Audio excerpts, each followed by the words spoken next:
आज हम बात करेंगे सप्लाई और डिमांड के विषय में और सप्लाई और डिमांड जोन के विषय में। सप्लाई और डिमांड टेक्निकल एनालिसिस का मुख्य आधार हैं। सप्लाई और डिमांड के आधार पर ही टेक्निकल चार्ट बनते हैं। सप्लाई का मतलब होता है आपूर्ति और डिमांड का मतलब होता है मांग, और इसी सप्लाई और डिमांड के आधार पर बाजार में प्राइस का मूवमेंट होता है।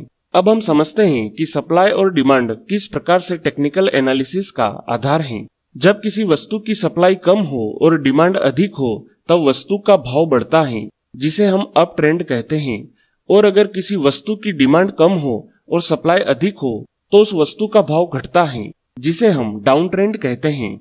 और अगर किसी वस्तु की सप्लाई और डिमांड बराबर हो तब भाव एक रेंज में चलता है, इसे हम साइडवेज ट्रेंड कहते हैं।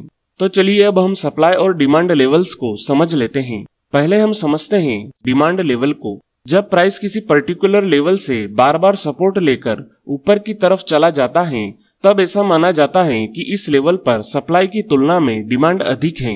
यहाँ पर बाजार में तेजी की संभावना अधिक होती है।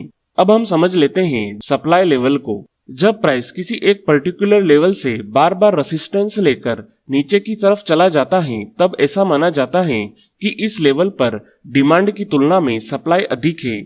यहाँ पर बाजार में मंदी की संभावना अधिक होती है। तो दोस्तों यह थे सप्लाई और डिमांड लेवल्स।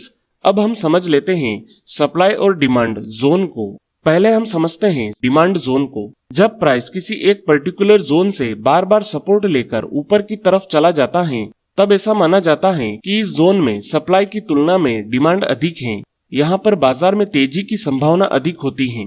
अब हम समझ लेते हैं सप्लाई जोन को। जब प्राइस किसी एक पर्टिकुलर जोन से बार बार रेसिस्टेंस लेकर नीचे की तरफ चला जाता है तब ऐसा माना जाता है कि इस जोन में डिमांड की तुलना में सप्लाई अधिक है। यहाँ पर बाजार में मंदी की संभावना अधिक होती है। तो दोस्तों यह थे सप्लाई और डिमांड जोन। तो चलिए दोस्तों अब हम सप्लाई और डिमांड जोन को सीधे चार्ट में समझ लेते हैं और यह भी समझ लेते हैं कि सप्लाई और डिमांड जोन को हम चार्ट में कैसे ड्रॉ कर सकते हैं। तो सबसे पहले हम समझते हैं कि हम डिमांड जोन को चार्ट में कैसे ड्रॉ कर सकते हैं। दोस्तों डिमांड जोन को चार्ट में ड्रॉ करने के लिए आपको चार्ट में कम से कम 2 सपोर्ट को देखना पड़ेगा जो कि आसपास हो। तो आप यहाँ पर चार्ट में देखिए कि हमें यहाँ पर चार्ट में यह 2 सपोर्ट पास पास दिखाई दे रहे हैं।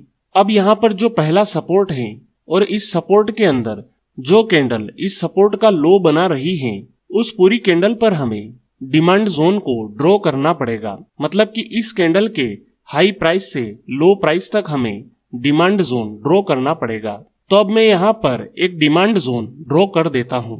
अब आपको यहाँ पर एक बात समझनी होगी कि जब भी हमें प्राइस इस डिमांड जोन के अंदर या इसके आसपास मिले तब हमें खरीदारी करने का संकेत मिलता है। तो अब हम यहाँ से चार्ट में आगे की तरफ बढ़ते हैं और देखते हैं कि अगली बार प्राइस कब कब इस डिमांड जोन के पास आया है।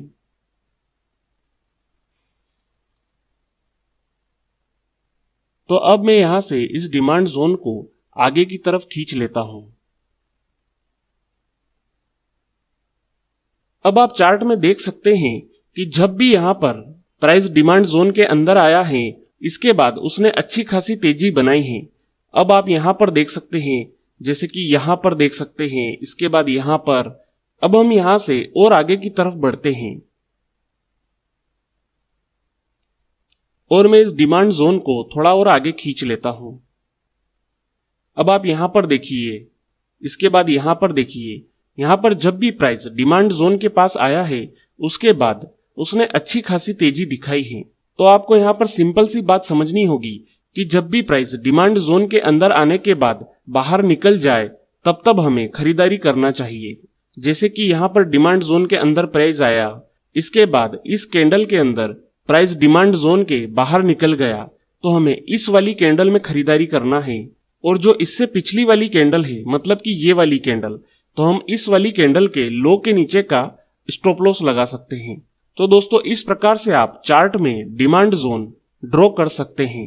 तो चलिए दोस्तों अब हम सप्लाई जोन को भी चार्ट में समझ लेते हैं कि हम सप्लाई जोन को चार्ट में कैसे ड्रॉ कर सकते हैं। सप्लाई जोन को चार्ट में ड्रॉ करने के लिए आपको ऐसे 2 रेसिस्टेंस देखना है जो कि पास पास हो। तो यहाँ पर देखिए ये रहा हमारा पहला रेसिस्टेंस और ये रहा हमारा दूसरा रेसिस्टेंस। अब इसमें जो पहला रेसिस्टेंस है और इस पहले रेसिस्टेंस में जो कैंडल इस रेसिस्टेंस का हाई बना रही है, उस पूरी कैंडल पर हमें सप्लाई जोन को ड्रॉ करना है। मतलब कि इस वाली कैंडल के हाई प्राइस से लो प्राइस तक हमें सप्लाई जोन को ड्रॉ करना है। तो अब मैं यहाँ पर इस कैंडल के हाई से लो तक सप्लाई जोन को ड्रॉ कर देता हूं। अब आप देखिए कि जब भी प्राइस सप्लाई जोन के अंदर जाने के बाद बाहर आया है, उसके बाद बाजार ने अच्छी खासी मंदी दिखाई है। आप यहाँ पर देख सकते हैं, जैसे कि यहाँ पर देख सकते हैं, आप यहाँ पर देख सकते हैं, इसके बाद यहाँ पर देख सकते हैं, यहाँ पर और फिर यहाँ पर। तो यहाँ पर सीधी सी बात यह है कि जब भी प्राइस सप्लाई जोन के अंदर जाने के बाद वापस से बाहर निकलता है, तब हमें बिकवाली करने का संकेत मिलता है। जैसे कि यहाँ पर प्राइस सप्लाई जोन के अंदर गया और उसके बाद बाहर निकल गया, तो जिस कैंडल में प्राइस सप्लाई जोन से बाहर निकला है, हमें उस कैंडल में बिकवाली करना है। तो आप यहाँ पर देखिए कि इस वाली कैंडल में प्राइस सप्लाई जोन से बाहर निकला है, मतलब कि हमें उसके बाद वाली कैंडल में हमें बिकवाली करने का संकेत मिलता है। तो आप यहाँ पर देखिए कि इस वाली कैंडल में प्राइस सप्लाई जोन से बाहर निकला है, तो हमें इस वाली कैंडल में बिकवाली करना है और इस कैंडल के हाई का स्टॉप लॉस लगाना है। तो दोस्तों इस प्रकार से हम सप्लाई जोन को चार्ट में ड्रॉ कर सकते हैं और इसके साथ बिकवाली कर सकते हैं। तो दोस्तों यह थी सप्लाई और डिमांड के विषय में संपूर्ण जानकारी। उम्मीद है आपको यह जानकारी पसंद आई होगी। अगर वीडियो से जुड़ा हुआ कोई भी सवाल आपके दिमाग में है तो आप कमेंट बॉक्स में जाकर पूछ सकते हैं। आज के लिए इतना ही, फिर मिलेंगे। Good bye.